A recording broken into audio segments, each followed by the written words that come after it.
All right, we're on the Carnival Splendor on the Mexican Riviera trip on my balcony, my balcony stateroom.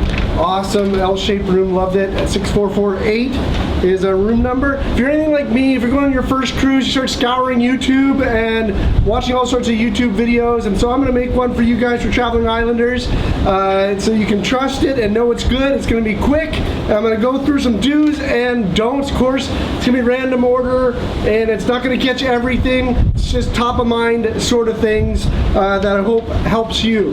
Do fly in early. Don't fly in the morning of. Do fly in early. If you can do it a whole day early, just to adjust, especially if you're with a family. We flew in at 12:30 in the morning. Not the best. We were a little bit tired when we got to the cruise ship, and so that's one of my tips. Do get a balcony suite. It's not actually that much more money when you look at some of the price differences. It's worth it to get the daylight in the morning and seeing the sunset and being on your balcony when you come into port. The room is just brighter and nicer. So if you can do that, go for it. Do get dinner reservations with the same dinner servers every night. The server team is not like a normal restaurant. They get to know you. They're friendly, genuinely friendly, and it's just a comfort to come to the same table every evening with the same server team. Try and get a dinner reservation, early dinner reservation. As soon as you get on the ship, go see the maitre d'. If you have kids, just explain to them that you need to have an early dinner reservation if possible. Do bring seasickness stuff. We brought everything, and then we're going to return it if we don't use it. So ginger pills, those little bracelets that you wear, the acupuncture bracelets. I hear you can eat green apples, hit the hot tub, random things like that. But it's not worth it being on a ship and not having the stuff you need to feel better if you don't know if you're going to get seasickness. Do bring a rope to hang your stuff to dry on the balcony. That was super easy. We have all our kids' stuff here, so swim shirts were always wet, bathing suits. We were in the pool a lot and at the beach a lot. Do bring nice clothes to wear in the evening. Wear your beach stuff, your casual stuff on Carnival Splendor. You can be really casual. And that's nice in the evening to have a nice dress-up shirt, dress pants, dress shoes for your kids as well. We didn't bring enough of that sort of stuff, but it all worked out. Do order room service in the morning. It's a great way to wake up. Pick the time. They give you a half-hour window, and you can have coffee or tea or yogurt or fruit. And I order it for my kids in the morning, and it helps them get up and get going in the morning.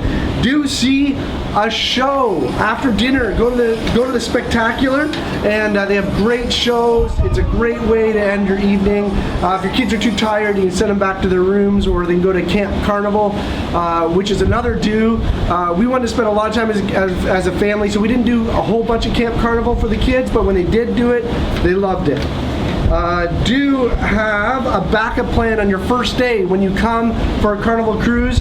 We were anticipating full sun. We're going to hang out at the pool. We checked our luggage. It's going to show up at our room all by itself if you do that right. And then we had our little day packs to hit the pool, but it wasn't that sunny. And so we were thrown off. We didn't know what to do, so got kind of a little overwhelmed without a backup plan. Do get off the ship for shore excursions. That's what we loved. You can stay on the ship if you want, but get off and find a shore excursion, book yourself one, and then also don't be afraid to just do your own shore excursion. We got a taxi ride to a beach and just did our own, and it was great. Don't believe everything a taxi driver tells you. Sometimes they like to take you to a nicer beach farther away because you have to pay more, and they'll say that the beach closer is dirty or not as nice, but that's not always true. We asked the vendors what beaches they like because they don't have any skin in the game for having to take us anywhere in a taxi, and they're not going to get any money out of it. So you can find out what really is true. Don't stress out the first day. I think I mentioned that. That's easy to do, especially if it's your first cruise. Don't try and do everything. There's always something to do at a Carnival Splendor. There is trivia. There is how to make towel animals. There are shows and comedies and contests. You can be running around the ship all day doing something every hour of the day. You use your app and it says what's happening now, you can pick something. So if you do that, you might get a little overwhelmed and a little too tired. So pick your priorities with your family. Don't eat everything you see all day long. Super easy to do because there's food 24/7 available and it's free. Well, you paid for it already and you're like, well, I can eat that, and you're just gonna feel full all the time. So pick what you want to eat and when you want to eat it. Don't think you have to do a shore excursion to have fun. Like I mentioned, you can just go to a beach, and that was just a blast, and it was actually really cheap to do as well. Don't spend more than you plan. Pick your budget ahead of time and decide, I'm only going to spend this much. And so that way you don't have remorse after your trip and realize, oh my goodness, I just ran up a huge bill and I didn't intend to do that. So plan that out ahead of time. Do mini golf and the water slide when it's nice out, because today it's a little bit windy and I didn't know this, but they closed the water slide, they closed miniature golf, and we were looking forward to doing that still, even though it wasn't super nice out, but they closed it because of the wind. Do bring a lanyard. It's really helpful for you to keep your key card on it. I already put mine in my pocket and lost it once when I pulled out my iPhone. And the kids, it was really helpful for the kids to have. Do bring a power bar, because there's only literally one place to plug your stuff into your room. So bring a power bar, totally okay to do that.